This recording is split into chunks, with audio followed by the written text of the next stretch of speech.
Amén. Ya, como, como dijimos el domingo pasado, vamos a empezar el estudio de aquí hasta fin de año más o menos y un poquito más sobre una teología bíblica. Ya vamos a ver grandes bloques o grandes secciones de la Biblia y vamos a hacer como una pequeña un pequeño panorámica bíblico de varios, que vamos a abarcar varios capítulos y pasajes y hechos bien importantes y vamos a ir abordándolo de a poco, ¿ya? Ahora el primer ciclo que vamos a ver es desde la creación hasta el diluvio. Y ahí vamos a tocar varios temas importantes desde el inicio, varios temas que son cruciales que muchos se preguntan, se cuestionan, ¿ya? Entonces, para la próxima, traigan lápiz y cuaderno. Sí, a mí sí. ¿Ya? Entonces vamos a ver para que no se lo olvide. El primer ciclo es de Adán, pongámosle, hasta el diluvio. ¿Ya? Ahora, ¿cómo vemos nosotros la teología bíblica pentecostal? Por bloque. ¿Ya? Es una historia lineal. Por ejemplo, en este caso, que parte con el primer hecho, la creación, y de ahí en forma progresiva se va aumentando. De ahí, como dijimos, parte el inicio, luego la progresión del pecado, viene el juicio de Dios y de ahí viene un nuevo inicio. Aquí termina y el juicio de Dios lo marca el diluvio. Luego de ahí parte un nuevo inicio y nuevamente la misma progresión que se hace hasta la Torre de Babel. Aquí parte Noé con la nueva creación, con el nuevo inicio, y luego viene la progresión del pecado, luego viene el juicio de Dios, y ahí viene la nueva creación. Y aquí donde lo marca, en la torre de Babel. ¿Sí? ¿Es la Torre de Babel? Ya, el próximo domingo lo vamos a ver. Pero en grande. Es que está haciendo un análisis Sí. de lo que vamos a ver. Pero la Torre de Babel es un edificio que se juntaron los hombres y dijeron hagamos un edificio, un rascacielos, y lleguemos hasta el cielo, a donde habita Dios. Ese era el fin de la Torre de Babel. Entonces, a ver ese hecho y así vamos a ver relatos en la Biblia que van a tener la misma secuencia: un inicio, una progresión, un juicio, un inicio, una progresión, un juicio, y hasta el día de los tiempos de Jesús. En el tiempo de Jesús, claro, en los tiempos de Jesús se marca un inicio, y cuando termine ese juicio, cuando Cristo vuelve. Y esa va a ser la progresión que nosotros vamos a ver, y eso es lo que vamos a hacer. En la venida del Señor Jesucristo, cuando venga nuevamente por la iglesia. Claro. Ese es un ciclo grande de tiempo de dispensación que le llamamos nosotros. Tiempo de dispensación. Ya, entonces, el libro de Génesis, para que puedan abrir su Biblia, el libro de Génesis vamos a partir, el libro de Génesis siempre vamos a partir por ese punto, ¿ya? Y en el libro de Génesis encontramos, pero dentro hay más Biblia, sí, encontramos palabras bien importantes. Génesis, vamos a partir de Génesis 1:1. ¿Y qué es lo que dice en su Biblia? Si alguien la lee. En el principio creó Dios los cielos y la tierra. Ya, en el principio creó Dios los cielos y la tierra. No hay mayor introducción, no hay mayor diálogo, no presenta a Dios, no argumenta a Dios. El escritor bíblico, que es Moisés, no gasta palabra o no gasta tiempo en explicar a Dios. Él da por sentado que Dios ya existe. Y para los lectores también da eso. Él da por sentado que Dios ya existe. Entonces, y de ahí vamos a desarrollar un poquito más ese concepto. Pero a la historia de la Biblia, siempre nosotros encontramos palabras o frases que son bien decidoras para nosotros, o son la base fundante de nuestra creencia. Por ejemplo, esta es la primera. En el principio Dios creó los cielos y la tierra. Y esta afirmación nosotros la creemos por fe. ¿Por qué razón? Porque ninguno estuvo ahí. Ninguno estuvo ahí en el principio con Dios creando los cielos y la tierra. Ninguno estuvo al lado o vio o pudo tener un poco de tiempo de margen menor al cielo y la tierra. Otro pasaje, por ejemplo, que nosotros podemos encontrar a través de la Biblia es en Éxodo 3:14, que dice: yo soy el que soy. Es una afirmación que Dios le da a Moisés. Yo soy el que soy. También en Juan 19:30 leemos la frase de Jesús cuando estaba en el Calvario: consumado es. Y en Apocalipsis leemos un pasaje que es muy hermoso, dice: y lloraba yo, esto lo decía Juan, que estaba escribiendo, porque no había hallado a ninguno digno de abrir el libro, ni de leerlo, ni de mirarlo. Y uno de los ancianos me dijo: no llores, he aquí el león de la tribu de Judá, de la raíz de David, ha vencido para abrir el libro y desatar sus 7 sellos. Entonces, encontramos muchas referencias, muchas bases a través de la historia bíblica, encontramos pasajes que son clave para nosotros. Primero, Dios creó los cielos y la tierra, y eso es un artículo, un apartado de fe para nosotros. ¿Quién creó todo lo que vemos? Dios. Porque no hay otro ser superior a Él con las mismas capacidades para poder crear todo esto, lo que nosotros vemos y sustentamos. La afirmación que le dio Dios a Moisés: yo soy el que soy. Nada más. Al igual que en el Génesis, no necesita argumentación. O decir, mira, Nico anda de parte, dile que vais de parte mía, el pastor Isaac, el que vive acá, el esposo de la Yamin. No necesita. No, yo soy el que soy. Ese yo soy, no necesitáis más argumentación. Y el otro, cuando Jesús estaba en la cruz, consumado. O sea, todo el trabajo que vino a realizar Jesús ya quedó completo. Entonces, esos son artículos y frases de fe para nosotros que nos cimientan nuestra creencia, ¿ya? Entonces, en el primer ciclo, de inflexión de la historia, que lo vamos a anotar ahí, el primer ciclo de inflexión parte con la creación. Y de ahí la historia prosigue. Así que vamos, atenta ahí, vamos a ver varias citas bíblicas, sobre todo en Génesis, así que tengan Génesis abierto. Ahora, en el relato de la historia que nos cuenta Moisés, porque según la tradición, Moisés es el que escribió Génesis, Éxodo, Deuteronomio, Levítico y Número, ¿ya? Según la tradición, él fue el que lo escribió. Entonces, en el primer apartado vamos a ver 4 puntos. Primero, que Dios creó los cielos y la tierra. Segundo, que Dios crea los agentes humanos, o sea, Adán y Eva. También Moisés informa sobre el crecimiento y la propagación y la caída del hombre y el crecimiento del pecado, ¿ya? Y también nos cuenta que Dios juzga a la humanidad. Entonces, este tema hay muchos aristas que se malinterpretan y se malentienden, ¿ya? Así que partamos por el inicio. El apartado número 1 es: Dios creó, vamos a ponerle acá, 1. Dios creó los cielos y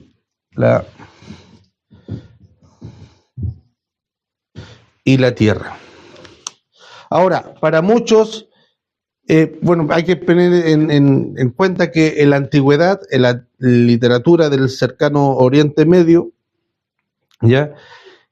Cuando uno escribía una carta no le ponía título, pero las primeras frases de las cartas era el título de la carta, ¿ya? Por ejemplo, aquí nosotros leemos Génesis, que significa inicio o comienzo. ¿Por qué lleva ese nombre? No que Moisés le puso, ahora voy a escribir el libro de Génesis. No, porque él empieza hablando desde el inicio. Empieza hablando desde el cielo y la tierra. Entonces, como en la tradición lingüística o literaria en aquella época, la primera frase era el título del libro o de la carta o de la emisiva. Entonces por eso se le puso Génesis, no porque a Moisés se le ocurrió y dijo, voy a escribir esto, ¿ya? Entonces, ahora, a Moisés informa a sus lectores que va a pensar desde el principio. Desde el principio para él lo que conocía. Conocía el Nilo, conocía las estrellas que él podía ver, conocía el desierto que él podía ver. Para él ese era el comienzo, ese era todo, ¿ya? Por ejemplo, para nosotros, ¿cuál es nuestro mundo? Lo que nosotros podemos conocer. Ahora con la tecnología podemos ver fotos, videos de otras partes. Y podemos decir, yo conozco, entre comillas, conozco Nueva York. Y he ido, no, es que he visto videos de Nueva York. O puedo leer y ver la historia, la cultura de aquella época, ver calles del lugar de China. Entonces uno dice, no, sí, sí conozco. O cuando va por la carretera hacia el sur y pasa por varias ciudades, no, yo conozco, no sé, pues Villarrica. Entraste, no, pasé por la carretera. Pero sé dónde queda ubicado. Entonces Moisés también, lo que conoce el cielo y la tierra, eso era todo para él. A lo mejor ahora para un astrofísico del siglo XXI, eso, el cielo y la tierra abarca las constelaciones, los hoyos negros, la galaxia, la Vía Láctea y amplía un poco más, ¿ya? Pero independiente que sea lo que Moisés conocía o entendía a lo que nosotros ahora conocemos, cuando Moisés habla cielo y la tierra abarca todo. Es como un paréntesis y dentro de ese paréntesis mete todo. Entonces ahí vamos a ver ese concepto, ¿ya? Porque para algunos ese cielo y tierra como un poco más ambiguo, un poco más como no con mucha información, ¿ya? Es como diciendo algunos, el cielo y vivimos la tierra. Claro que dice, no, es lo normal. Cielo y tierra, es lo que veía Moisés. Lo que hay más allá de lo exacto. Oye, pastor. Dígame. Cuando el Señor creó a Adán y a Eva. No se adelante, todavía nos vamos para allá. Pero Moisés él venía después. Mucho después. Mucho. Ya. Muchos años después. Ahí vamos a ver todas las generaciones que. Sí. Sí. Ya. Ahora, en cielo y tierra podemos ver 4 divisiones. Ya, por ejemplo, en el principio Dios creó los cielos y la tierra. Luego creó las expansiones cubiertas de agua del firmamento llamado cielo y tierra. ¿Ya? Ahí lo pueden seguir leyendo en la lectura bíblica. En este relato de la creación podemos ver 4 segmentos bien grandes. El cielo y la tierra, las expansiones cubiertas por agua del firmamento que le llamamos cielo. El tercer punto, la expansión de los cielos, es donde se ubica el sol, la luna y las estrellas. Eso es lo que conocemos nosotros como el universo, ¿ya? Y cuarto punto, que todo lo que ha sido creado durante 7 días de la creación lo resume con la declaración de Génesis 2.1. ¿Qué es lo que dice 2.1? Fueron, pues, acabados los cielos y la tierra, y todo el ejército de ellos. Ok, entonces, aquí resumiendo, Moisés dice, y el día 7 dijo, fueron acabados la creación de todo. De todo lo que nosotros vemos, conocemos ahora, y todavía lo queda por descubrir, fueron creados, ¿ya? Entonces, vamos a ver el apartado punto 1.1 de la creación de los cielos y la tierra. ¿En qué tema? Es que la narrativa de Moisés describe 4 puntos importantes y podemos dividirlos. Primero que todo, Dios pone orden en el caos. Si podemos leer, ¿alguien puede leer Génesis 1:2, del 1 al 2? ¿O al 3? En el principio creó Dios los cielos y la tierra estaba desordenada y vacía, y las tinieblas estaban sobre la faz de la tierra, la faz de la tierra, y el Espíritu de Dios se movía sobre la faz del agua. Y dijo Dios, sea la luz, y fue la luz. Y Dios vio que la luz era buena, y separó Dios la luz de las tinieblas. Ya, ahí. Entonces, vio que estaba todo desordenado. ¿Ya? Ahora, en el versículo 14 también podemos leer lo siguiente. Y dijo, luego Dios, haya lumbreras en la expansión de los cielos que para separar el día y la noche, y sean por señales y para las estaciones por años, por días y años, y sea por lumbreras en las expansiones de los cielos, por lumbreras sobre la tierra, y fue así. E hizo Dios dos grandes lumbreras, a la lumbrera mayor para señorearse en el día, y la lumbrera menor para que señorease en la noche. Y así hizo también las estrellas. Entonces ahí empezó a ordenar. Dentro del cosmos hubo una jerarquía en cuanto a constelaciones, en cuanto a estrellas, una jerarquía, no una jerarquía de quién es mayor, quién es más importante, sino una jerarquía de orden. Primero procede una, después procede la otra, ¿ya? Y ahí vamos a ver, y en este punto, Dios ordena el caos. En el principio Dios vio el versículo 2, y la tierra estaba desordenada y vacía, y las tinieblas estaban sobre la superficie del abismo, y el Espíritu de Dios se movía sobre la superficie de las aguas. ¿Ya? En la Trinidad operaba desde el inicio. No es que solamente Dios era el gran constructor y solamente ellos, y después aparecieron a escena Jesús, y después cuando desapareció Jesús de la escena apareció el Espíritu Santo, sino que los tres en su unidad fueron trabajando. Dios ordenó, o sea, Dios diseñó y el Espíritu Santo empezó a ordenar. Y se movía, su mismo espíritu. No es que sean tres tipos distintos, sino que uno solo, obrando y creando de manera distinta en su operación divina. También vemos que Dios es la fuente de la vida. ¿Ya? Una vez estructurado el cielo, o sea, el sistema solar, y la Tierra fue adecuada como conforme a lo que lo conocemos hoy por hoy, no solamente ahora que los continentes estuvieron formados como nosotros conocemos, sino que la Tierra como tal, como nosotros vemos, ya que después haya ido separando los continentes, pero la Tierra como tal la conocemos hoy por hoy. En esa época Dios empezó a dividir las aguas, a poner la tierra. Entonces aquí vemos que Dios es la fuente de la vida, de la creación. Primero, Dios crea la vegetación, Génesis 1:11. La criatura viva del agua y del aire, Dios también los crea, Génesis 1:20-22. Los animales de la tierra, Génesis 1:25. Y finalmente creó al ser humano.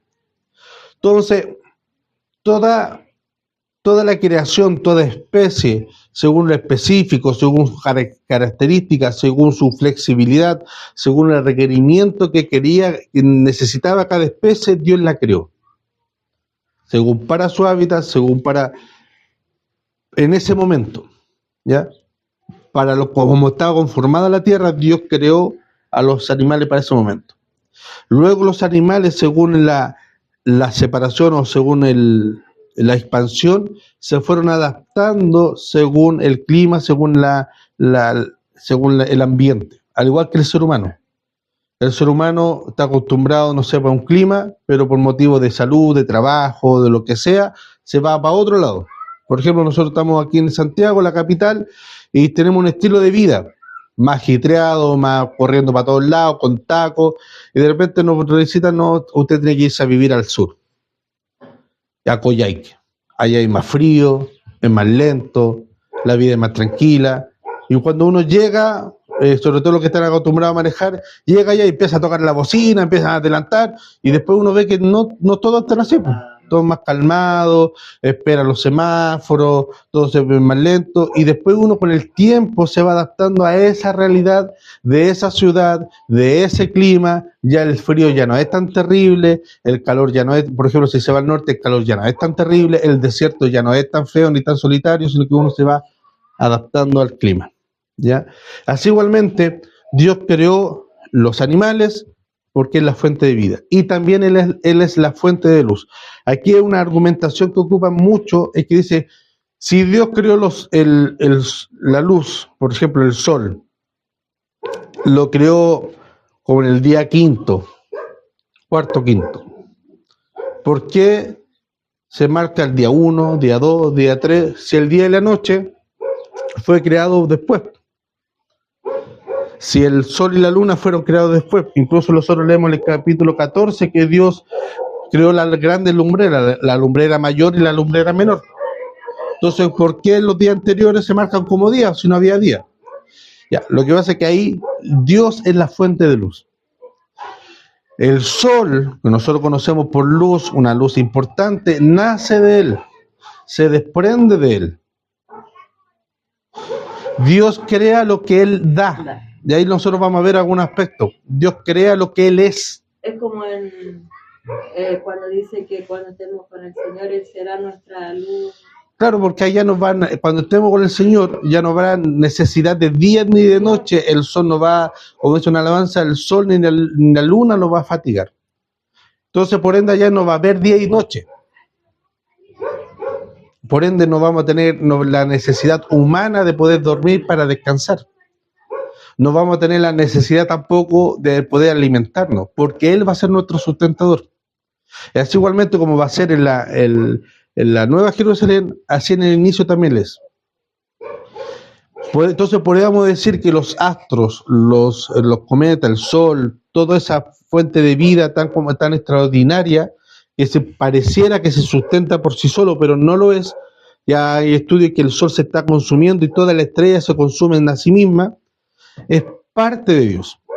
Y Dios es la única causa que no es causada. Todo lo demás tiene cualquier causa, cualquier motivo es causado por algo. Acción y reacción. Dios no. Dios es la única causa que no ha sido causada. Él causa las cosas.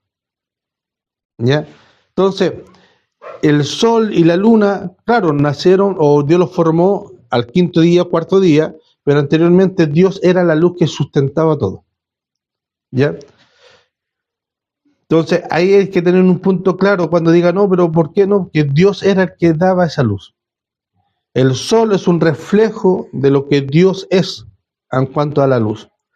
El otro punto que habla Moisés, el tercer punto, la obra de la creación de Dios era buena. Podemos leer en muchos pasajes, por ejemplo, Manayana, Génesis 1:10, hermano Seba, Génesis 1:12, y Nico, Génesis 1:25. En ese orden van a ir leyendo, Manayana. Y llamó Dios a lo seco tierra, y a la reunión de las aguas mares. Y vio Dios que era bueno. Ok, hermano Seba. Produjo pues la tierra hierba verde, hierba que de semilla, según su naturaleza, y árbol que da fruto, cuya semilla está en él según su especie. Y vio Dios que era bueno, y fue la tarde y la mañana del tercer día. Ok, Nico.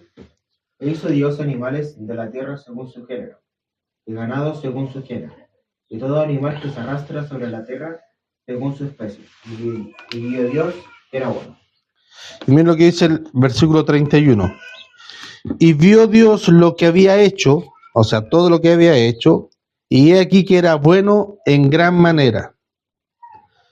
Cada vez que Dios iba creando algo, decía, y era bueno, era bueno en gran manera. Esto trae que era bueno en cuanto a su creación, a su género, a su estética, era bueno en cuanto a lo moral, era agradable en cuanto a su forma de ser. Todo lo que había hecho Dios era bueno, el orden, cómo lo diseñó, cómo lo hizo, tanto en lo estético como también en lo moral. Todo era bueno, todo era noble, todo era amigable, ¿ya? Entonces, en esa medida, Dios creó al ser humano también, porque dentro de esa categoría que leímos que era buena en gran manera, también estaba el ser humano. Y el ser humano, aunque algunos piensan que Dios lo creó como un feto, algunos preguntan, bueno, ¿y Adán tenía ombligo? No, Dios creó al hombre adulto. Dios no creó a un feto, lo dejó ahí, una guagua, y después desapareció y volvió cuando ya era más consciente, más adulto, y empezó a hablar con él. Dios creó al ser humano adulto, con razonamiento ya de adulto, con criterio ya de adulto, entonces por eso Dios le da ordenanza. Y ahí vamos a ver la ordenanza que Dios le da al ser humano, ¿ya? También la obra de Dios era completa. Nico, Génesis 2, 1 al 3. Y lo demás, sigan la lectura junto con Nico. Fueron, pues, acabados los cielos y la tierra, y todo el ejército de ellos. Y acabó Dios en el séptimo la obra que hizo, y reposó el día séptimo de toda la obra que hizo. Y bendijo Dios el séptimo día, y lo sacrificó, porque en el reposo de toda la obra que había hecho en la creación. Ya. Aquí también hay otro punto importante que trae como a confusión o a debate. Transcurridos los 6 días, Dios evaluó todo y dijo que era bueno en gran manera. ¿Ya? Y habiendo creado todo, Él sencillamente se detuvo. Sencillamente se detuvo de crear. ¿Ya? No porque estaba cansado, como muchas veces nosotros necesitamos de descansar los fines de semana, para retomar nueva energía, para descansar, o cada cierto tiempo, una vez al año, 2 veces, 2 semanas al año o 3 semanas al año, nosotros tomamos vacaciones. ¿Para qué? Para recargar pilas. Uno dice, no, yo quiero puras vacaciones para recargar pilas, despejarme, y después uno vuelve al trabajo más cansado de las vacaciones. Viene más estresado, ¿por qué? Porque quiere quedarse allá y no quiere volver a la realidad. Entonces, no sé si es mejor o peor tener vacaciones, pero nosotros necesitamos eso. Nosotros necesitamos descansar en la semana. ¿Por qué? Porque no somos máquinas, nos vamos a fatigar. ¿Con Dios pasa lo mismo? No. Dios se retiró para recargar pilas, para decir, no, sé que a los ángeles, ¿sabes qué? Me va a tomar un año sabático, compadre, porque están agotados. Mira lo que crees, maravilloso, pero estoy tan agotado, así que no me voy a dormir como 24 horas. ¿Ah? No me despierten. No, aquí lo que hace Dios no es que se cansó y dejó de trabajar, sino que sencillamente cambió su función. Ya dejó de ser creador y pasa a ser sustentador. El salmista dice que por él subsisten todas las cosas y se sostienen todas las cosas. Incluso Jesús en Juan 5:17 dice, mi Padre hasta ahora trabaja. Cuando estaba Jesús en la tierra ya habían pasado 800 de años. Dice, mi Padre hasta ahora trabaja. Entonces aquí lo que dice, lo que hace aquí Moisés, dice ya, Dios ya terminó de crear, porque ya no faltaba nada más. Todo era bueno, todo era, lo que estaba era necesario para la vida según el orden, según la operación, según la creación y según las especificaciones de Dios. Y no que Dios se haya tomado un año sabático. Ahora, Él dejó de crear y ahora pasa a sustentar todo. Y por su palabra y por su control, las cosas subsisten como están hoy día. Entonces hay un concepto de, ¿Dios dejó de trabajar? No. Como Jesús dijo, mi Padre hasta ahora trabaja. Así que Él sustenta todo. Entonces ahí es tener un buen punto, que Dios crea todo completamente. No solamente lo creó y se apartó y se alejó de la creación y se fue para otro, a crear otro universo, ¿ya? A crear otra, a vivir su vida. Se podría decir como un papito corazón que creó algo y después desapareció y vivió su vida que tenía que realizarse, no. Y se fue para otro lado. No, aquí Dios creó la cosa y ahora Él la sustenta y nos sustenta a nosotros. Entonces, en resumen, el primero de los 2 relatos de la creación ilustra lo siguiente. Ilustra lo siguiente que Dios propone, que Dios existe. Y punto. Dios existe. No ofrece prueba de su existencia. ¿Ya? También podemos ver que Dios crea según su propia naturaleza divina. Por ejemplo, Él crea la luz. Y en 1 de Juan, capítulo 1, versículo 5, si lo puede buscar Manayana. 1 de Juan está casi al final de la Biblia. Capítulo 1, versículo 5 nos dice lo siguiente. 1:5, ¿cierto? Sí. Dice, este es el mensaje que hemos oído de Él y os ha anunciado. Dios es luz y no hay ninguna tinieblas en Él. Ok. Él crea la luz y Juan nos dice, Él es la luz y no hay ninguna sombra en Él. También nos dice que Dios es la fuente de vida y en sus pasajes, en muchos pasajes bíblicos dice que Dios, Él es el Dios vivo. Entonces, como decíamos anteriormente, todo lo que Él crea es porque Él lo es. Él no inventa, en ese sentido, no inventa nada fuera de Él, porque Él lo abarca todo. Él lo tiene todo y Él lo es todo. Entonces, todo lo que nosotros vemos o experimentamos procede de Él, nace de Él. Él crea la luz, Él es la luz. Él crea la vida, Él porque Él es la vida. ¿Ya? Ahora, por razones que nosotros no desconocemos y que solo Él conoce, Dios no crea todo de golpe. Él tiene el poder y la autoridad para hacerlo, sí. Como una sopa instantánea, todo de golpe. Pero Él no lo crea así. Él crea y Él decide crearlo por orden. A lo mejor para darnos a nosotros una elección, algo que nosotros debemos ser ordenados, pero Él tiene el poder para crear, hubiese creado todo de golpe. Pero no. Pero por razones que desconocemos, Dios no lo hace así. Dios lo hace metódicamente y lo hace paulatinamente. ¿Ya? Entonces, al final del relato de la creación ilustra que... Diga, Ahí yo creo que muestra a Dios su amor con nosotros. ¿Sabes? ¿en qué sentido? Porque si Él hubiese creado todo de una, nosotros ya con todas estas especificaciones tendemos a tener cierta reticencia. Imagínense si Dios hubiese creado todo así, Claro, instantáneo. claro. Eso como que como este orden para que comprendiéramos su naturaleza, para que lo pudiéramos como entender. Claro, en ese sentido sí es un buen argumento, porque si ahora nos cuesta entender cómo es el proceso y hay discusiones en cuanto, por ejemplo, ya el día 1, día 2, día 3, día 4, ¿qué es lo que son días cronológicos como nosotros los conocemos? Son días que entre medio hay expansiones de tiempo, hay distanciamiento de tiempo, o es un día metafórico que, pero abarca muchos años. El día 1 abarca, no sé, por 1000 años. Sí, 2000 años. O el día 1 creó las cosas y después pasaron 500 años y después el día 2. Después pasaron 500 años el día 3.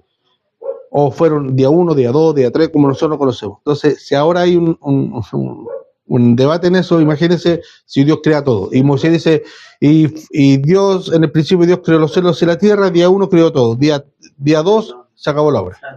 Oye, pastor, Diga. aquí en Génesis 2 te dice, hizo el reposo del séptimo día y todo cuando había hecho. Entonces bendijo, Dios bendijo, ¿qué bendijo ahí? Todo. la creación.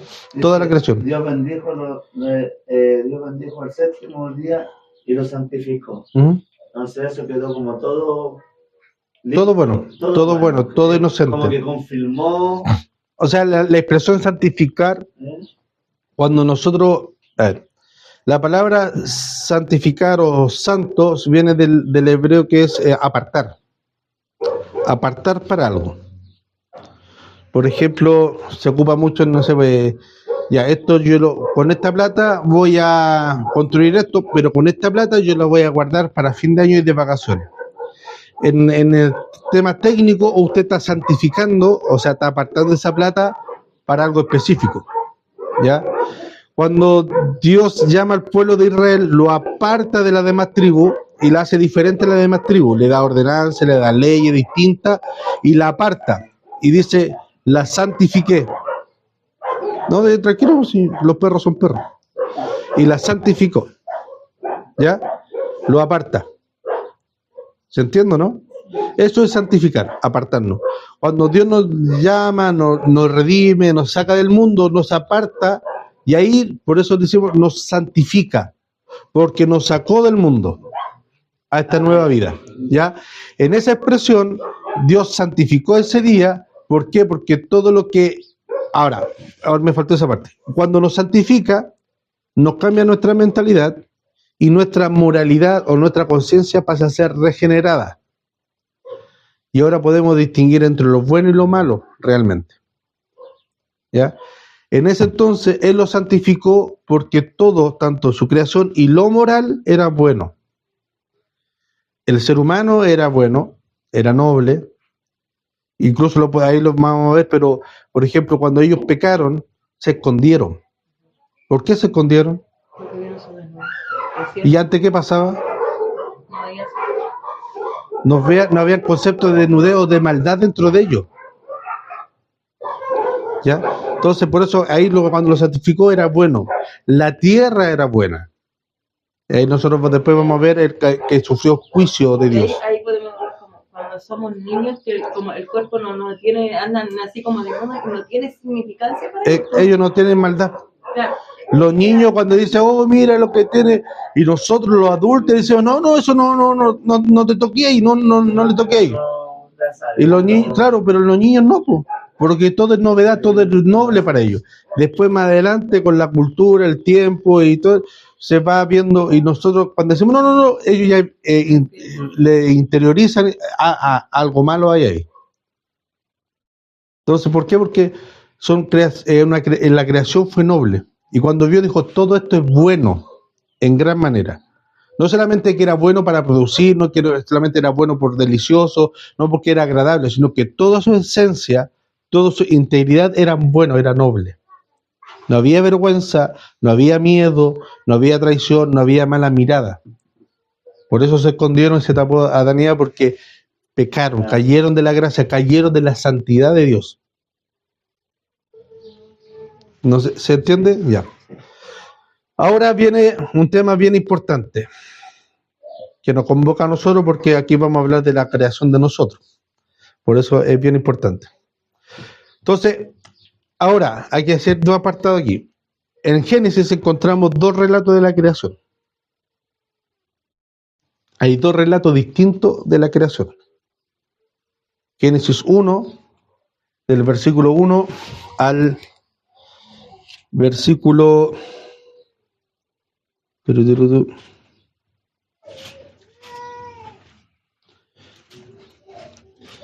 Déjenme, no trae la separación.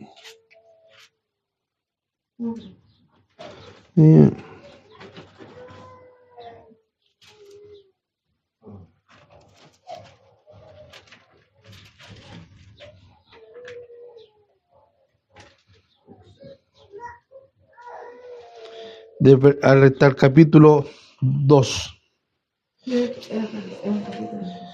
Capítulo 2, versículo 3. Y después el capítulo 2, versículo 4, empieza otro relato de la creación.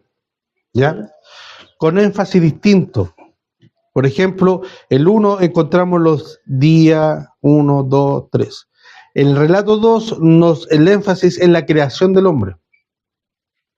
¿Ya? Ahí también nos da un relato que en cuanto a la mirada de la preocupación de Dios. Porque en el relato 2 podemos ver que Dios crea todo lo que es necesario para luego poner al hombre.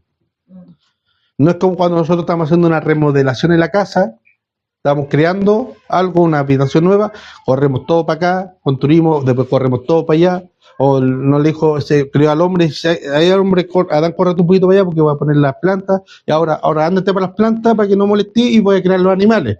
Y así, no. Primero creó todo el ambiente, creó la atmósfera, creó todo lo necesario para que el hombre pueda vivir.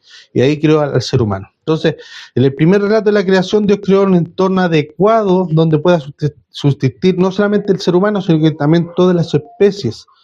Creó el sistema solar, creó la tierra misma, creó el agua, dividió el agua, ¿ya? Y la historia sobre el relato de la creación del hombre, esta historia determina que los seres humanos tienen género. Varón y hembra, ¿ya? Desde el inicio. Ya al varón, como género, se le ordena que lleve fruto y que se multiplique al varón. Entonces, de esta forma, Dios da una imagen, por ejemplo, lo que dice cuando creó al hombre a su imagen y semejanza, Dios, como creó al ser humano a su imagen y semejanza, Dios le da autoridad que solamente él tenía en ese momento. Lo manda a ser un subgobernador. Dios era que que gobierna todos los cielos y la tierra, el universo todo, pero a Adán le dice que él tiene que multiplicar y subyugar a los animales. Entonces ahí pasa a tomar un rol, nosotros pasamos a tomar un rol en que Dios solamente lo tenía, pasa a ser un subcreador, porque también tiene que multiplicarse, y pasa a ser un subprogenitor, que empieza a crear, ¿ya?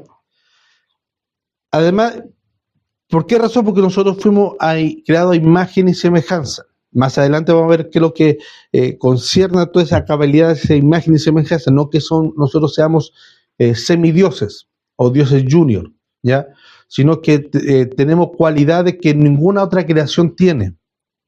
Por ejemplo, el reino animal no tiene la moralidad que nosotros sí tenemos, que nos rige, ¿ya? Por ejemplo, usted está sentada ahí, está tomando tecito, está sentada y se para porque va a buscar un pastel. Y de repente llega otra persona y se sienta ahí y empieza a tomarse su taza, su pan y empieza a comer. Y usted viene enojada, esto le explica en el mayor detalle C.S. Lewis, y usted viene enojada y le dice, oye, pero yo estaba ahí, ¿por qué hace eso? Y ese pan y ese té es mío. Ahora, ¿quién nos hace entender a nosotros y a los que estamos ahí presentes viendo la situación que eso es malo? Porque hay una moralidad subjetiva en nosotros de que ese proceder es algo malo. ¿Se entiende? Entonces, ese razonamiento lo tiene solamente el ser humano. Los animales no. Los animales pueden mostrar instinto de protección, ternura contra su misma especie, pero en los momentos de angustia o de hambre no tienen ningún empacho de comerse sus propias crías. ¿Ya? Entonces, muchas veces se ocupan para soportar o afirmar cierta ideología, se ocupan aspectos de la naturaleza del reino animal para probar, no sé, por la homosexualidad. No, como los animales estos se tienen relaciones entre macho y macho de tema sexual. Pero que hay el error que si ya abarcamos eso, también tenemos que abarcar que en el reino animal la supremacía es macha. El patriarcado del reino animal es superior. El machismo en el reino animal, si podemos llamarle machismo, es superior que en la raza humana. Los hombres o las hembras también matan a sus crías cuando son débiles, cuando traen defectos los matan. Los pájaros, cuando ven a un pájaro que no va a volar, que no va a sustentar y lo ve con defecto, lo toman y lo tiran desde el nido hacia abajo para que muera. Entonces, si aceptamos un aspecto de la naturaleza irracional de la naturaleza animal, también debemos aceptar lo otro. Pero la única especie, la única creación que Dios creó con razonamiento somos nosotros. Y a eso Dios nos creó a imagen de Él. También nos dio la responsabilidad de subyugar, de gobernar. Entonces, aquí se presentan varios puntos de que nosotros, el ser humano, opera, que nos delega a Dios. Somos subcreadores, porque nosotros nos multiplicamos. Somos subgobernadores, porque nosotros subyugamos por la ordenanza de Dios a los otros animales. Ahora, eso no es una tiranía, sino que es un tema de sustentación. Nada más que eso. Ahora que el ser humano a través del pecado ha desvirtuado todo, ya todo lo bueno, todo lo santo lo ha ocupado para su propio beneficio, otro tema. Y también somos subjardineros, porque Dios a Adán le dio la orden de sustentar el huerto del Edén, ¿ya? Como Dios sustenta todo, el ser humano también sustenta la tierra, ¿ya? Ahora, según el relato de Moisés en la creación, podemos ver dos puntos que nos informan. Primero, que la humanidad es la cumbre de su creación. Es la creación máxima de lo que Él hizo. Desde la ordenación de la materia en la creación, le otorga vida mediante la siguiente expresión: Dios dijo y fue hecho.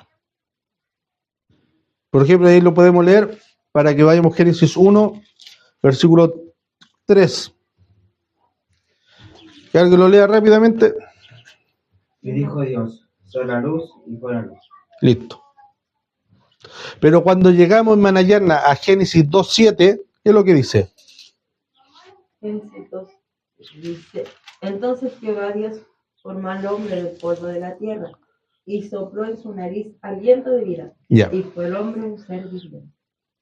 hay una diferencia, notoriamente.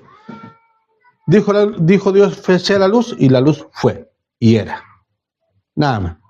Pero aquí no, aquí hay un proceso, hay un trabajo, formó, lo tomó en sus manos, lo moldeó, y de su misma naturaleza inspiró, exhaló hálito de vida. De él, y ahí fue que el hombre vino a nacer. Y fue un ser viviente, fue un ser viviente. ¿Usted tiene otra traducción, hermano Seba?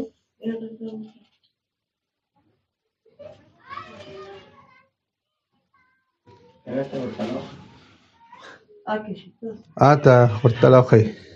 Ya, pero. Y de ahí. Claro, fue muy literal cuando dijo usted tiene que comer palabras. Claro. Se la toma literal. Muy literal. Entonces, y después de esa creación, Dios creó a la mujer de la costilla de Adán. ¿Ya? Ahora, cuál sea el tema, alguno un poco más poético, y lo creó debajo de su costilla para cuidarla, debajo del brazo, al lado de él, cerca, un tema más poético. El tema que aquí simboliza que el varón fue la primera especie y la primera hembra producto de la mano de Dios. Entonces aquí hay un simbolismo de que hubo una preocupación de parte de Dios de crear al ser humano. Entonces por eso es ilógico que un animal tenga más protecciones que un ser humano. No estoy diciendo que lo maltratemos, sino que no puede llegar al mismo nivel que un ser humano, porque no hay comparación. En ningún punto. En ningún punto no hay comparación. ¿Ya? Tema matrimonial lo dejamos para otro vez, ¿ya? Entonces, el punto 1, la humanidad es la cumbre de su creación. Punto 2, los seres humanos son los custodios de la creación. Y aquí es donde la raza humana, por el pecado, ha fallado. Nosotros debíamos cuidar y proteger la creación. Por ejemplo, viene un hombre millonario. ¿Tiene frío?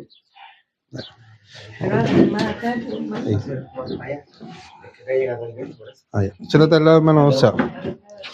Sí. Entonces, por ejemplo, llega un hombre con muchas propiedades, mucho dinero, y le dice, mira, Seba, Nico, Manayana, yo te voy a pasar un lugar en mi propiedad para que tú vivas.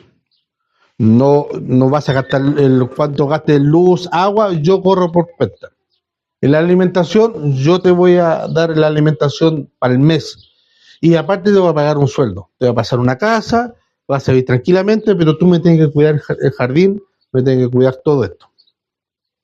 ¿Ya? Si usted va, le pagan, no paga arriendo, no paga locomoción, no paga alimentación, no paga luz, no paga agua, no paga Netflix, no paga nada, internet, no paga nada, todo eso es gratis, y se preocupa de cuidar el jardín, los animales, se preocupa y deja crecer la maleza, la casa se está cayendo a pedazos. ¿Qué cree usted que cuando vuelva el dueño de la casa a ver su propiedad, cómo se va a encontrar él? Enojado, furioso, lo va a echar y lo va a demandar. Y lo va a demandar porque incumplimiento del contrato. ¿Cierto? Dios a nosotros nos hizo que somos subgobernadores, subcreadores y subjardineros. Y nos mandó a custodiar la tierra. Y en eso hemos fallado. Hemos abusado de la tierra. Hemos abusado de la bondad de Dios que ha dado para que la tierra pueda producir alimento para nosotros, para nuestro beneficio. Y a eso, Dios también nos va a pedir cuenta de eso. No, porque esa orden se la dio a Adán, no a mí. No, pero en consecuencia nosotros también somos responsables. Ahora, ¿qué puedo hacer yo mucho? No, pero en mi área, como decía, en mi trinchera, ¿qué estoy haciendo? ¿Soy consciente yo de la importancia de la creación de Dios? ¿Soy consciente qué estoy haciendo yo para sustentar o para cuidar o qué el valor le estoy dando Dios a mis hijos en cuanto a la importancia de la creación? ¿O lo veo con cosas así, ya da lo mismo? No, Dios también lo creó. Y Dios también va a redimir la tierra. Y también la va a librar del pecado que nosotros la contaminamos. Nosotros los seres humanos contaminamos. Y Dios la va a librar. Más adelante lo vamos a ver. Y nosotros somos responsables de eso. ¿Ya? Entonces, en este relato, en el capítulo 2, vemos que la humanidad es la cumbre de la creación y los seres humanos son los custodios de la creación. Resumiendo, el ser humano fue creado por Dios adulto y a la vez son el objeto de la creación y su gloria suprema en la creación, la coronación. Como tal, Dios le encarga que funcione como su alter ego, ¿ya? Y que hagan en pequeña escala, todo lo que él realizó. Como creador, era quien ponía los nombres a los cielos y la tierra. Dios puso el cielo y tierra y puso lumbrera mayor, lumbrera menor. Le dijo a Adán que pusiera los nombres de los animales. Entonces, alteraba o desprendía en él esa autoridad, esa prerrogativa que solamente descansaba en Dios. Ahora, ya vamos al punto 3. El origen del pecado. ¿Ya? De aquí Moisés en el relato bíblico nos habla y nos relata sobre el origen del pecado. Vemos que Dios descansó de su trabajo y al mirar todo lo que había hecho era creado bueno. Dijo que era bueno en gran manera. Sin embargo, en nuestra experiencia humana, muchas veces vemos que la naturaleza no es tan amigable, sino que es hostil. Vemos que también hay muchos terremotos, sequías, volcanes, inundaciones, tornados que producen mucho dolor y mucho sufrimiento. Entonces, ¿cómo puede decir que es buena si produce todo eso? Es por la caída del hombre, exactamente. Desde ahí se organiza y se orquesta todo. El pecado y la caída no solamente afectó a esos individuos, sino que también afectó a la naturaleza y afectó a la sociedad por completo. Entonces, como bien se conoce esta sección de lo que que nosotros abarcamos, que vamos a leer ahora, Génesis capítulo 3, del 1 al 24, esa sección vamos a abarcar, se puede llamar el choque entre Dios y la serpiente, o la caída del hombre. Ah, ya. ¿De qué gente? Ahí. Ya, entonces, era el choque entre Dios y la serpiente. Ahora, al igual que al inicio, Moisés nos entrega muchos detalles sobre la existencia de Dios y su origen. Aquí tampoco Moisés nos entrega muchos detalles de la serpiente. Nos dice que apareció nomás, ¿ya? Entonces, no nos entrega mucho, al igual que el inicio, Génesis 1.1, no nos entrega detalles de Dios y tampoco de la serpiente, ¿ya? Él expone la narrativa, el conflicto que hubo. En el Génesis 3 estamos en esa área, Génesis 3 del 1 al 24. Nos muestra a la serpiente con muy poco detalle, pero nos muestra a la serpiente como la enemiga. Y sin duda, Moisés considera que estos datos de su origen, de cómo no son precisos para la narrativa bíblica, para lo que él quería exponer, no son necesarios, ¿ya? Pero en este capítulo, conocido como la caída, toca tres cosas importantes. Primero, la serpiente acusa a Dios de ser mentiroso. Nico, Génesis 3, del 1 al 4. Pero la serpiente era astuta, más que todos los animales del campo que Jehová Dios había hecho, lo cual dijo la mujer: ¿con que Dios os ha dicho, no comáis de todo el árbol del huerto? Y la mujer respondió a la serpiente: del fruto de los árboles del huerto podemos comer, pero del fruto del árbol que está en medio del huerto dijo Dios, no comeréis de él, ni le tocaréis, para que no muráis. Entonces la serpiente dijo a la mujer: no moriréis. Ya. Aquí está diciendo implícitamente que Dios es mentiroso, porque Dios te dijo que vas a morir si comes de él, y la serpiente dice no, si no vayas a morir. Ahora también lo que está diciendo la serpiente es que si tú desobedeces al mandamiento de Dios no va a haber consecuencias. Tú dale nomás. Come, no va a pasar nada. Entonces el primer punto es que dice que la serpiente acusa a Dios de mentiroso. Luego, la serpiente acusa a Dios de mezquino. Hermana Yerna, versículo 5.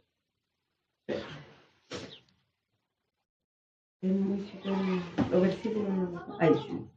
Sino que sabe Dios que el día que comáis de él serán abiertos vuestros ojos y seréis como Dios, sabiendo el bien y el mal. Ok. Aquí Dios le está, la serpiente le diciendo, mira, Dios realmente es mezquino, porque no te quiere dar el bien superior para la humanidad, el bien de que sepan el bien y el mal sean como Él. Ya, el derecho a ser, Dios le está prohibiendo el derecho a ser iguales a Él. Y uno dice, bueno, ¿y por qué Dios no quiso que nosotros seamos iguales a Él? Y ahí hay una mentira de la serpiente. El ser humano ya era igual a Él. Fue creado a imagen y semejanza de Dios. Entonces ahí la mentira, como dijo un hermano, el mejor lugar de esconder una mentira es al ladito de la verdad. El discurso de la serpiente, Dios es mentiroso, Dios es mezquino porque no quiere que seas igual a Él. No, pues. Nosotros ya somos igual a Él, o éramos antes de la caída, ¿ya? Entonces, y ahí también eso también ilustra la constante vulnerabilidad del hombre en cuanto a cosas que el enemigo nos permea en nuestra mente por no tener un sustento o una creencia bíblica de quiénes somos y por qué Dios nos creó. Y el tercer punto, la serpiente obliga a maldecir al ser humano. Como la serpiente sabía, porque según nuestra creencia es que esta serpiente no era la mala, sino que el espíritu que moraba en la serpiente era Satanás. ¿Y quién era Satanás? Ahí podemos entrar en otro detalle. Pero él sabía que Dios era veraz y era justo. Si él dijo que lo iba a castigar, Dios realmente lo iba a castigar. Porque él era justo. No puede pasar por alto una ofensa, no puede pasar por alto una desobediencia. Él, si dice que va a haber castigo, lo tiene que realizar. Él cumple su palabra. Entonces, como la serpiente sabía que Dios tenía que hacerlo, gatusó a la mujer para que la engañó, para que pudiera comer el fruto. Y al comer el fruto, sabía que Dios lo tenía que maldecir, lo tenía que castigar. Entonces, aquí, no tan solo la desobediencia o la caída del hombre es más que algo físico. Primero, comienza con la muerte de la conciencia. Hermano Sebastián, el versículo 7.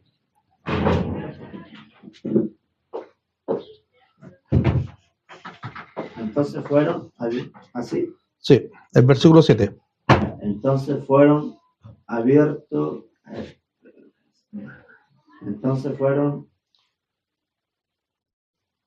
los ojos de ambos y se dieron cuenta de que estaban desnudos. Conocieron pues hojas de higuera y se hicieron delantales. ¿Ahí? Sí. ¿Sigo? No, ahí está. Se delantaron. Entonces, fueron abiertos sus ojos, en ese sentido de ver que estaban desnudos. No es que abrieron sus ojos a que tuvieron más capacidad de conocimiento, sino que realmente se vieron que estaban desnudos, como estaban, ¿ya? Entonces, primero, la caída no solamente afectó al lado físico, sino que también la muerte de la conciencia. Y también resulta con la pérdida de la comunión con Dios, ¿ya? La pérdida de la comunión con Dios. Y esto desata una serie de maldiciones. Primero, contra la serpiente. Dios maldice a la serpiente. Luego contra Eva, que va a parir con dolores de parto. Luego Adán, que vas a trabajar con el sudor de tu frente. Y por último, a la tierra misma. Cuando le dijo que sería cargo. Claro, espina y va a ser más dura la tierra para trabajar. Ahora, aquí hay un punto bien importante de que debemos aclarar. La mujer fue tentada y engañada. Pero sin embargo, Adán desobedece de forma intencionada la ordenanza de Dios. Por broma, por mucho tiempo se le ha cargado la mata del origen del pecado a Eva. Pero no, el origen del pecado es de Adán. Porque Dios le da la ordenanza a Adán. Y Adán le dio la instructiva, le traspasó la instrucción a Eva. Dios le da la ordenanza a Adán de que ese fruto no pueden comer. Eva fue engañada. Adán comió intencionalmente. Entonces, el origen del mal nace de Adán. Por eso Pablo en Romanos dice, el primer Adán que cayó, pecó. Y luego viene Cristo, que es el segundo Adán, que no falló, que no pecó. ¿Ya? Entonces hay un punto de aclarar. El origen del pecado, no, pero la responsabilidad del origen es del hombre. Porque a él le dio el conocimiento. Exacto, la ordenanza, y él tenía la autoridad de parte de Dios. ¿Ya? Entonces ahí hay que tener claro. Podemos decir broma, podemos decir todo, pero en temas bíblicos, claro, doctrinal, no. Adán es el responsable. Entonces, de ahí, desde llegar al punto de la creación, el pecado y el origen del pecado, pasamos a la propagación del pecado, o la propagación del mal. Y aquí vamos a abarcar varios capítulos, capítulo 4 y capítulo 5, ¿ya? Entonces, en consecuencia como del pecado de Adán, conforme a como fue extendiendo la población, el pecado también creció. ¿Ya? Dios le dio la ordenanza a Adán y a Eva que se multipliquen. Y en esa descendencia, en esa multiplicación, que ya fue la caída de Adán y Eva, también con ello la multiplicación empezó a crecer el pecado. Y a medida que la población ha ido creciendo, la maldad también ha ido creciendo, porque también se ha ido multiplicando junto con el hombre. La maldad es inherente al ser humano. Por eso David dice, en maldad fui concebido. ¿Ya? Entonces, en la narrativa de Moisés, lo primero que vemos es un conflicto entre hermanos. El primer conflicto, la primera pelea es entre hermanos, Caín y Abel. El primero era labrador, el segundo era pastor de ovejas, de animales, y vemos que ambos presentan ofrenda a Dios. Y los ambos presentaron lo mejor de su producción, de sus ovejas y de su tierra, ¿ya? Y a lo largo de la historia, después de Israel, de la ley mosaica, Dios le dice a la nación de Israel que de ambos deben presentar frutos, o sacrificios, tanto del vegetales, ofrendas vegetales y ofrendas de animales, ¿ya? De ambos se le pide a Dios. Ahora, el por qué Dios desaprobó la ofrenda de Caín no lo sabemos. De decir que no, que solamente Dios quería sacrificios humanos, o sea, sacrificios de sangre, no lo sabemos. ¿Por qué razón? Porque si fuese no, que Dios quería sacrificio de sangre, no lo hubiese pedido más adelante al pueblo de Israel que también presentaron ofrenda de vegetales. No sé si se entiende. Porque no tendría justificación de por qué rechazar la ofrenda de Caín si él presentó lo mejor de él.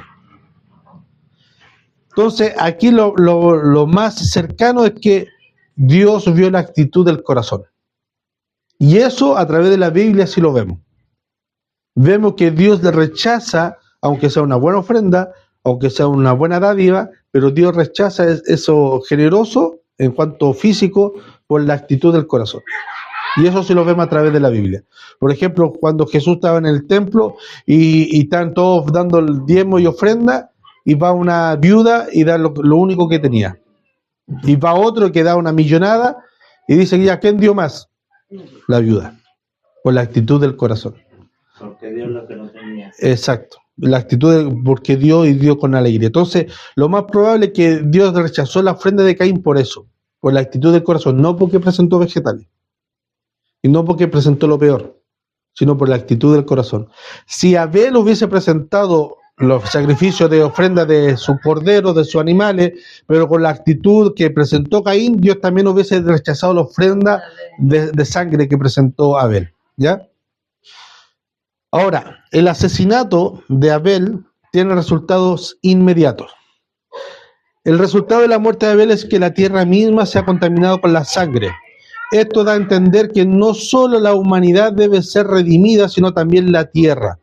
Y eso le podemos leer en Romanos 8, 19 al 22. Romanos 8, del 19 al 22. No, está más adelante. Está más adelante, está antes de Corintios. Así que dice, pues, Tengo por cierto que Ya, las yo- aflicciones. Romanos 8, ya, 19. Sabemos. porque anhelo de la Hermana el anhelo Yana. ardiente de la creación es el aguardar la manifestación de los hijos de Dios, porque la creación fue sujeta a vanidad, y no por su propia voluntad, sino por causa del sujeto en la esperanza, porque también la creación misma será liberada de la esclavitud, de la corrupción, a la libertad gloriosa de los hijos de Dios. Ya. La tierra gime con dolores de parto porque ansía ser liberada. Al igual que nosotros, cuando estábamos en el pecado, ansiábamos ser liberados. Y la tierra, al igual que nosotros, va a ser recreada. Cuando Cristo venga por nosotros, nuestro cuerpo va a ser transformado. Y la tierra también va a ser transformada. Como dice Apocalipsis 21:1, vi un cielo nuevo y una tierra nueva. Y será purificada. ¿Ya? Entonces, el castigo la muerte de Abel tiene consecuencia inmediata que trajo contaminación a la tierra. En segundo, el resultado de que Caín matara a Abel es que se les castiga de la excomunión. ¿Ya? Lo expulsan. No sé, ¿puede ir a ver, hermana? Lo expulsa de la sociedad humana. Lo manda al destierro. Entonces, eso también es un castigo y una consecuencia inmediata. Y ahí también nosotros podemos ver cuando Adán pecó, los dos pecaron, también hubo una separación de la comunión, porque los dos se escondieron. Antes no, pues antes estaba Dios y estaba Adán y Eva caminando con ellos. Cuando pecaron, ellos se escondieron, hubo una separación, hubo una vergüenza que entre medio. ¿Ya? Entonces, y eso lo podemos ver a través de la historia. El salmista dice, y Dios vio desde los cielos y no encontró a ninguno bueno, ni siquiera uno. No había quien hiciera lo bueno. Y Pablo también dice en Romanos 1:1, dice, no hay quien haga lo bueno y lo justo. Entonces, cuando nosotros pecamos, hay una separación de la comunión con Dios. Y eso lo vivió también Caín, que lo desterró y lo mandó a vagar por el desierto. Cierre la puerta que entra viento. Ya. Ahora, el otro punto, que transcurre un tiempo inmenso de una generación tras otra. La maldad y la violencia continúan y también aparecen los misterios de los matrimonios mixtos ahí. Cuando lea Génesis 5, del 1 al 32, va a ver que hubieron un matrimonio ahí medio raro, ¿ya? Y la preocupación por hacer el mal caracterizaba a la generación de Noé. Y Moisés usa un lenguaje antropomórfico en el versículo capítulo 6 y 7, para que lo tenga presente, diga. Si puede especificar qué es antropomórfico. Ya. Antropomórfico es la idea la idea, la expresión que se ocupa para darle otorgamiento o características humanas a Dios. Ay, Porque Dios no es humano. no es humano. Pero para nosotros poder entenderlo, le damos características humanas, sentimientos humanos, ¿ya? Para poder, y también Dios, para darse a conocer a nosotros, ocupa ese mismo lenguaje, ¿ya? Por ejemplo, ¿quién ha visto la película E.T. del extraterrestre? ¿La han visto? Cuando se trata de comunicar con el humano, ¿qué es lo que empieza a hablar? Empieza a hablar el idioma del extraterrestre, entonces no hay comunicación. Pero Dios no, pues. Como Dios no es extraterrestre, se da a entender a nuestro lenguaje y a nuestro conocimiento, a nuestras capacidades. Entonces, también aquí nosotros le damos expresiones a Dios de nuestro sentimiento para nosotros poder entenderlo, Es como su reacción. el corazón de Dios, pero realmente... Claro, no hay un corazón de Dios. Porque mire, ¿qué es lo que dice el capítulo 6, versículo 7? Que alguien lo lea. Rápidamente. ¿Génesis? Sí. 6, 7. Dijo Jehová, rearé sobre la faz de la tierra a los hombres que he creado, desde el hombre hasta la bestia, y hasta el reptil y las aves del cielo, pues me arrepiento de haberlos hecho. Ya. Me arrepiento de haberlo hecho. Aquí igual hay una traducción un poco más conflictiva, pero lo que daba a entender el escritor Moisés es que hay un lenguaje antropomórfico que describe dolor y tristeza por su creación. Ver que ha crecido la maldad, ha aumentado la maldad y se han apartado de él, él como creador le duele eso. Y como Dios es justo, él manda a hacer juicio por el pecado que se le ha impartido. Ahora, debemos rescatar lo siguiente. Este juicio de Dios va por dos motivos. Primero, acabar con la violencia en la tierra. Y también purificar la tierra de su contaminación. ¿Ya? Pero también vemos la misericordia de Dios, que vio a un hombre, Noé, que era justo. Y a través de la justicia de Noé se salvó su familia. ¿Ya? Aquí nosotros también podemos ver un paralelismo del pasaje que nosotros leímos de Apocalipsis, que dice, cuando Juan dice que y lloré porque no había nadie que pudiera abrir los sellos de la tierra. Aquí y el ángel le dice, no llore porque sí se halló alguien justo que pueda abrir los sellos. Aquí también, aquí vemos un paralelismo de Noé, que por su justicia se salvó su familia y se salvó también la creación. En Apocalipsis, por la justicia de Cristo, él pudo hallarse digno como para abrir los sellos. Lo veo con cara de pregunta. Sí, que ve que aquí dice que Dios se arrepintió de la creación, todo, y como que lo va a destruir. Pero dice ahí que Noé halló gracia ante los ojos de Dios. Ante los ojos de Dios, que él vio que estaba mal entonces lo que estaba pasando. Y en vez de decir, no, pues Dios, como que muchas veces uno se queja, él vio gracia delante de los ojos de Dios, entonces vio las cosas perfectas que él que iba a seguir haciendo. Claro, pero ahí cuando dice, nosotros leemos y se arrepintió, es que iba a eliminar a toda la raza, se arrepintió, no, él sintió tristeza y dolor. No es que sea un arrepentimiento así como de frustración. Yo creo que es como lo que nos pasa con nuestros hijos, como para hacerlo más sencillo. Cuando ellos hacen algo, no es que nosotros nos arrepintamos de tener a nuestros hijos, sino que nos causa dolor y nos da como rabia. ¿Por qué este cabrón está haciendo esto? Claro. Y ese fue no es que, por ejemplo, si Dios se hubiese arrepentido, lo elimina a todos. A todos. Claro, entonces ahí la traducción que ocupa Reina Valera no es muy precisa en ese aspecto. Voy a ver si, este es el lenguaje actual. No, no sé cuál es no. Pero más que arrepentimiento, sintió tristeza y dolor por su creación. Y Noé halló gracia ante los ojos de Dios. ¿Ya? ¿Por qué? Porque vio que era justo. Buscaba las cosas de Dios. Claro. En ese entonces lo que estaba alegando Dios era que nadie hacía las cosas, nadie buscaba a Dios. Todos hacían lo que querían, todo, claro, se desviaron todo, pero Noé, a lo mejor en lo poco, halló justicia ante los ojos de Dios. ¿Ya? Y ahora le dio el mandato a Noé de que se apartara, construyera un arca y también predicara, advirtiera el juicio y separó animales. ¿Ya? Este juicio de Dios, aunque algunos dicen no, pero que fue muy injusto Dios, este juicio de Dios no fue un arrebato de ira de parte de Dios. No fue que hoy día dijo, ¿sabes qué más? Me tienen chato los humanos y los voy a eliminar a todos. Hubo harto tiempo de espacio. Por ejemplo, el relato bíblico nos dice que pasaron 10 generaciones.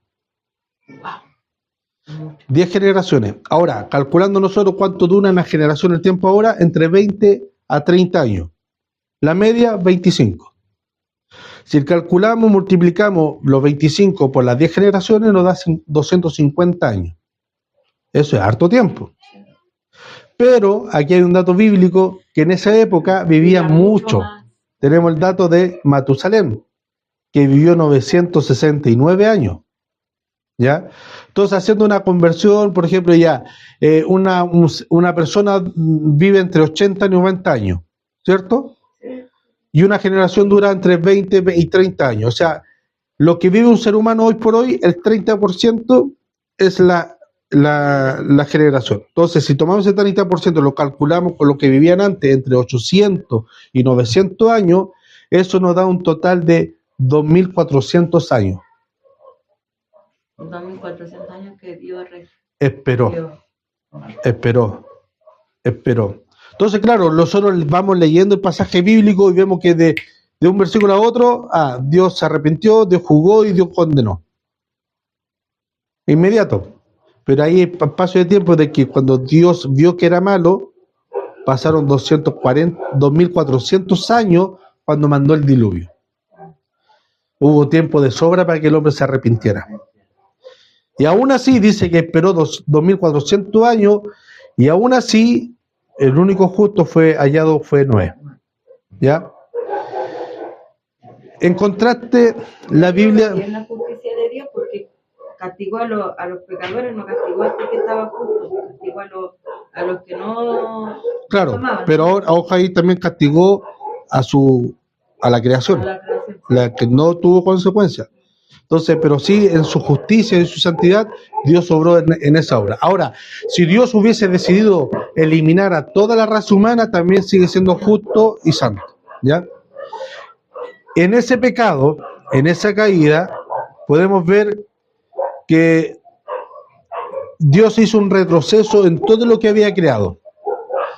Después de la construcción y la advertencia a la persona del arca, Dios derramó el juicio y esto hace que la tierra vuelva atrás, vuelva a estar cubierta de agua, como estaba en los inicios, en el día 2, y sobresaturada como el día 2 de la creación, llena de agua.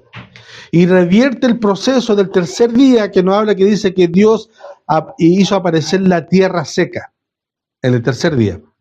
Vuelve atrás nuevamente, a crear todo de nuevo. Entonces, así en la creación, Dios surge en la nueva creación, porque ya aquí marcamos, estamos el punto de juicio, que es Noé. Dios aquí manda el juicio de agua y vuelve a la creación al día 2 y 3. Y de aquí parte un nuevo inicio con Noé, una nueva creación. Nos relata que el agua empezaron a disiparse, el agua empezó a crecer en tierra seca, y lo más terrible, que todo lo que se había creado entre el día 4, 5 y 6 fue eliminado. Salvo lo que se salvaron, pero el resto todo eliminado. La vegetación. Todo. Y quedó totalmente destruido. Pero Dios aún así preservó un remanente. Así que las aguas del diluvio para el impío, para el pecador, fue de juicio. Pero esa misma agua del diluvio para Noé, el justo, fue salvación. Y aún así sigue siendo hoy por hoy. El evangelio de salvación de Jesucristo para el justo, para los que son llamados, es de salvación.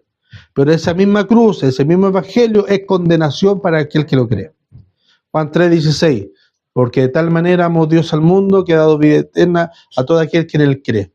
Y el que no cree ya ha sido condenado. Ya ha sido condenado porque no creyó al unigénito Hijo de Dios. Entonces, el diluvio nos ilustra también que el mal no puede frustrar los planes salvíficos de Dios.